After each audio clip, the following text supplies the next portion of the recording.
रोज़ा है ही इसलिए कि हम अपने नफ्स को इतना कंट्रोल कर लें कि सही मानों में हम इंसान बन जाएं। सही मानों में हम मुसलमान ही तब बनेंगे जब इंसानियत कामिल होगी, फिर हम मुसलमान बनेंगे और ख़ुद को मुत्तकी का मतलब ये है कि हर गुनाह से ख़ुद को बचाना। कहा जाता है कि जब तक सदका फित्र अदा नहीं किया जाता तो ये रोज़ा हमारा ज़मीन व आसमान के दरमियान लटका हुआ रहता है, कबूल नहीं होता। भाई वो क्यों अदा करना? वो इसलिए अदा करना है कि हमारे पड़ोस में अगर कोई शख्स गरीब है, अगर हम ईद मना रहे हैं तो उसको भी ईद मनाने का हक़ है। अगर अल्लाह ने हमें मालो दौलत से नवाजा है तो हमें जो अल्लाह ने उसमें से एक हिस्सा मुकर्रर किया है वो हम गरीबों को दो। हमारे आसपास में सबके लिए ज़रूरी है, अगर कोई बेवा औरत है, कोई गरीब शख्स है, उसके खाने का एहतमाम करें। और मदारिस हैं, मस्जिदें हैं, यानी जो भी आप कार खैर कर सकते हैं। कि रोज़े का उसूल ये है कि रोज़ा टूटता है उस चीज़ से जिसको हम खाने पीने के तौर पे इस्तेमाल करते हैं, खाने पीने के तौर पे जी, इस्तेमाल करते हैं, जो हमारी भूख और प्यास को ख़त्म करे। इंजेक्शन का ये मकसद नहीं होता, नहीं है, और उसका मकसद होता है बीमारी का इलाज। बीमारी इंजेक्शन लगाने से, ग्लूकोज लगाने से रोज़ा नहीं टूटेगा, नहीं टूटेगा। लगवा सकते हैं। और वो औरत जो हामिला है, जो बच्चे को दूध पिलाती है, अगर उसको लगता है कि मैं रोज़ा रखूंगी तो बच्चे को अच्छी तरह दूध नहीं पिला पाऊंगी तो बच्चे की सेहत पे असर पड़ेगा, शरीयत इजाज़त देती है कि वो रोज़ा ना रखे, बाद में रखे, कज़ा कर ले। इस तरह मतलब सबसे पहले आप सबको रमज़ान की बहुत बहुत मुबारकबाद। कल यानी कि 2 मार्च 2025 से रमज़ान का पहला दिन है और रमज़ान शुरू होने वाला है। तो इसको लेकर ख़ास मुलाकात हम करने वाले हैं। मुफ्ती अशरफ साहब हैं हमारे साथ, इनसे बातचीत करना चाहेंगे। सर, मुफ्ती जी आपका बहुत बहुत शुक्रिया हमसे बातचीत करने के लिए। सबसे पहले ये सवाल रहेगा कि रमज़ान शुरू होने वाला है तो ये एक बहुत ही पाक महीना माना जाता है, इस्लाम को लेकर बात करेंगे आज।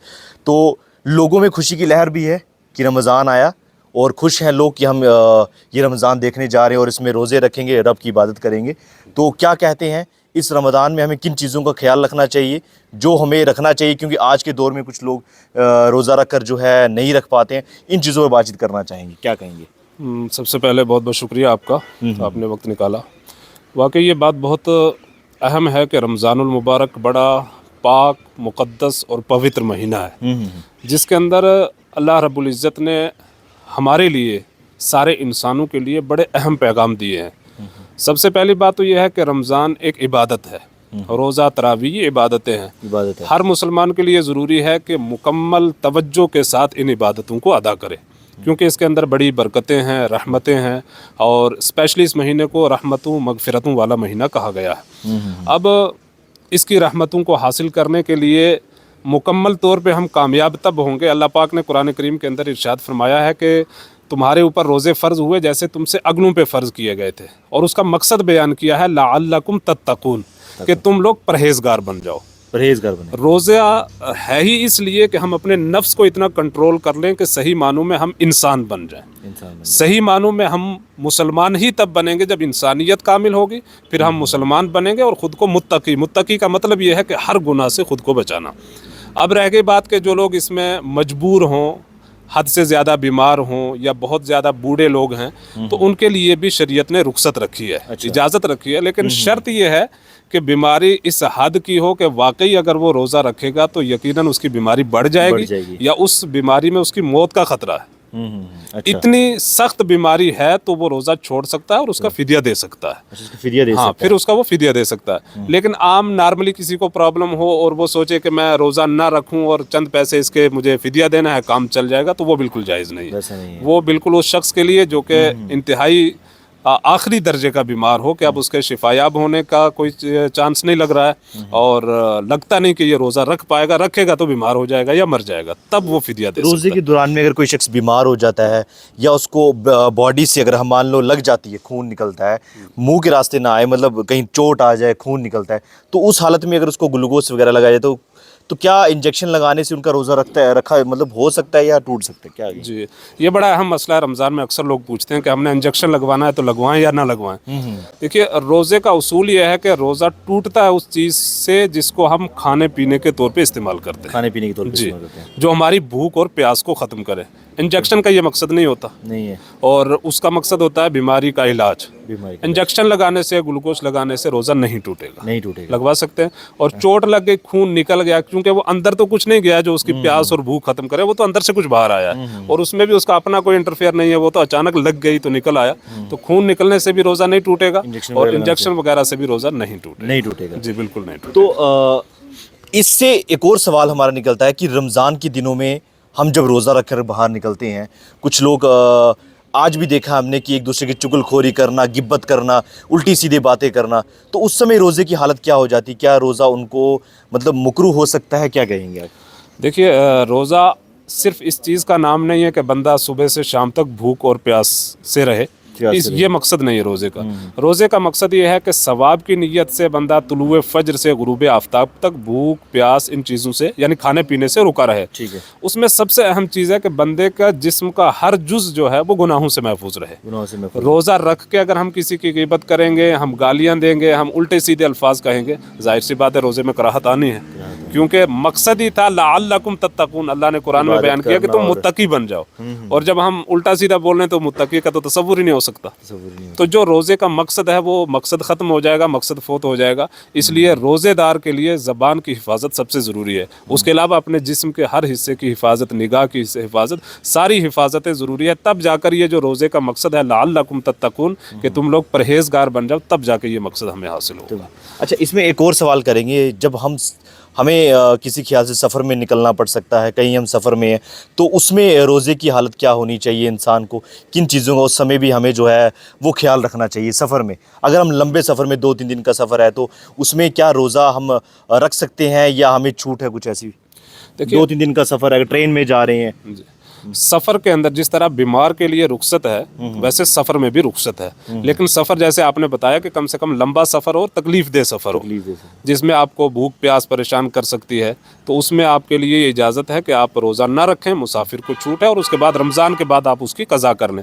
लेकिन उसमें भी जैसे नॉर्मली हम यहाँ से जम्मू जा रहे हैं, जाहिर सी बात है, तो हम ये कहें कि हम नहीं, आजकल लोग बहाने बना लेते हैं, जी मैं सफ़र में हूँ तो इसलिए नहीं रख रहा हूँ। भाई सफ़र का मकसद ये है, पुराने वक्त में बताते हैं कि कम से कम 3 दिन का सफ़र हो आपका पैदल का, तब जाके आपको इजाज़त है कि आप रोज़ा ना रखें, बाद में रख लें, क्योंकि अब आपको पैदल चलना, प्यास भी लगेगी, भूख भी। आज का हमारा सफ़र बहुत आसान है। बहरहाल फिर भी शरीयत ने अगर गुंजाइश दी है तो लंबा सफ़र है तो उसमें इजाज़त है कि आप रोज़ा ना रखें, बाद रमज़ान आप उसकी कज़ा कर लें। लेकिन आम सफ़र में ये इजाज़त नहीं होगी, ये लंबे और मुश्किल सफ़र में ही होगी। जी। तो आखिरी सवाल करना चाहेंगे, हमने देखा है हमारी माएँ बहनें भी हैं, वो बीमार हो जाती हैं, तो अक्सर हमने देखा है कि बहुत सारी रोज़ा नहीं रख पाती हैं, तो वो भी सवालों के घेरों में घिरी हैं कि क्या वो रोज़ा रख सकती हैं बीमार की हालत में, या उन्हें जो है कुछ छूट मिली गई है? क्या कहेंगे? देखें, शरीयत में अल्हम्दुलिल्लाह अल्लाह रब्बुल इज़्ज़त ने और नबी पाक सल्लल्लाहु अलैहि वसल्लम ने बड़ी आसानियाँ रखी हैं हमारे लिए। जिसको भी कोई तकलीफ़ है, वाकई अगर वो तकलीफ़ में है, तो उसके लिए शरीयत ने इजाज़त रखी है। वो औरत जो हामिला है, जो बच्चे को दूध पिलाती है, अगर उसको लगता है कि मैं रोज़ा रखूँगी तो बच्चे को अच्छी तरह दूध नहीं पिला पाऊँगी, तो बच्चे की सेहत पे असर पड़ेगा, शरीयत इजाज़त देती है कि वो रोज़ा ना रखे, बाद में रखे, कज़ा कर ले। इस तरह मतलब कोई भी बीमारी जो है, चाहे वो औरत की हो या मर्द की हो, इस हद तक है कि उससे उसका अपना या बच्चे का कुछ नुकसान हो सकता है, तो शरीयत इजाज़त देती है कि वो रोज़ा ना रखे, बाद में वो उसकी कज़ा कर ले। हाँ, ये बिल्कुल शरीयत इजाज़त देती है। तो आखिरी सवाल हमारे नौजवानों के लिए, आज की पीढ़ी के लिए, कि जो इस समय कुछ लोग हमने देखा है कि रोज़े नहीं रख पा रहे हैं, तरावियों की तरफ नहीं जा रहे हैं, वो बहुत सारी बातों में गुमराह है, कह सकते हैं कि सोचते हैं हम जिम जाएंगे तो हमारी सेहत पे असर पड़ सकता है। तो साइंस भी इस चीज़ को मानती है कि अगर आप 40 दिन आप दिन में भूखे रहते हैं, 1 टाइम 2 टाइम खाना खाते हैं, दिन में खाना नहीं खाते हैं, तो उससे आपकी सेहत जो है वो ठीक हो सकती है, कई बीमारी से आप छुटकारा पा सकते हैं। तो आपको लगता है रमज़ान से 30 दिन में जो रमज़ान में हम इबादत करेंगे उसमें बहुत फ़र्क पड़ेगा शरीर पर भी? जनाब, ये आपने कह ही दी जो बात असल थी। वाकई ये आज के वक्त में बताया जाता है कि जितना बंदा खाली पेट रहे तो ये सेहत के लिए बड़ा मुफीद है, और रोज़े के अंदर भी ये हिकमतें मौजूद हैं कि बंदा इस तरह खाली पेट रहेगा। उसके अंदर एक तो जो आप हिकमत बता रहे हैं ठीक है, उसके अंदर बंदे को सब्र की हिम्मत बनती है, यानी मुश्किल हालात में भी बंदा सब्र कर सकता है अगर कभी उसने इस तरह भूख को बर्दाश्त किया हो। और फिर इस भूख और प्यास पे सवाब इतना है कि अल्लाह पाक, हदीस पाक है कि रसूल पाक सल्लल्लाहु अलैहि वसल्लम ने फरमाया कि रोज़ेदार के मुंह की बू अल्लाह पाक को सबसे ज़्यादा पसंद है। यानी वो भूख और प्यास की हालत में जो मुंह से बू निकल रही है उसको भी अल्लाह पाक पसंद करता है। स्पेशली नौजवानों के लिए आपने कहा तो वाकई इतनी ज़्यादा ताकत, इतनी ज़्यादा सेहत किसी दूसरी चीज़ में नहीं है जितनी रोज़े के अंदर मौजूद है। हरगिज़ ये मत समझें कि हम रोज़ा रखेंगे तो उससे शायद सेहत पे असर पड़ेगा, बल्कि सेहत ज़्यादा बेहतर होगी, सेहत अच्छी होगी। इसलिए सारे नौजवान ज़रूर ताकीद के साथ रोज़े भी रखें, तरावियाँ भी पढ़ें। और आखिरी जो मैं आपको स्पेशली आपके ज़रिए से ये पैगाम देना चाहता हूँ कि रमज़ान में एक ख़ास तसव्वुर जो हमें दिया गया है गरीबों की मदद करने का। जैसे सदका फितर कहा जाता है कि जब तक सदका फितर अदा नहीं किया जाता तो ये रोज़ा हमारा ज़मीन व आसमान के दरमियान लटका हुआ रहता है, कबूल नहीं होता। भाई वो क्यों अदा करना? वो इसलिए अदा करना है कि हमारे पड़ोस में अगर कोई शख्स गरीब है, अगर हम ईद मना रहे हैं तो उसको भी ईद मनाने का हक है। अगर अल्लाह ने हमें मालो दौलत से नवाजा है तो हमें जो अल्लाह ने उसमें से एक हिस्सा मुकर्रर किया है वो हम गरीबों को दो। हमारे आसपास में सबके लिए ज़रूरी है, अगर कोई बेवा औरत है, कोई गरीब शख्स है, उसके खाने का एहतमाम करें। और मदारिस हैं, मस्जिदें हैं, यानी जो भी आप कार खैर कर सकते हैं, स्पेशली गरीबों का ख्याल रखना। ये हमें इंसानियत का सबसे बड़ा पैगाम भी इस रोज़े में मिलता है कि जब तक आप ये नहीं करेंगे रोज़ा मुकम्मल नहीं होगा, कबूल ही नहीं होगा जब तक आप सदका फितर अदा नहीं करेंगे। और सदका फितर का मसला ये है कि वो आप गरीब को देंगे ताकि वो अपनी ईद आपके साथ अच्छी तरह मना सके। बहुत बहुत शुक्रिया। तो ये हैं मुफ्ती अशरफ मिसबाही साहब हमारे साथ बातचीत करने के लिए। और भी कुछ सवाल जवाब अगर आपके रहते हैं तो कमेंट बॉक्स में ज़रूर बताएंगे, हम इनसे दोबारा रमज़ान के महीने मुलाकात करेंगे। तो कल से आप सब जानते हैं कल पहला रमज़ान है और रमज़ान शुरू होने वाला है। सबको बहुत बहुत रमज़ान की जो है मुबारकबाद है। और इन बातों का, किन चीज़ों का ख्याल रखना चाहिए, किन चीज़ों से रोज़ा टूट सकता है, नहीं टूटेगा, तो वो बातचीत हमने इनसे मुफ्ती साहब से की है। देखते रहे महबूदीन। जय हिंद, जय भारत।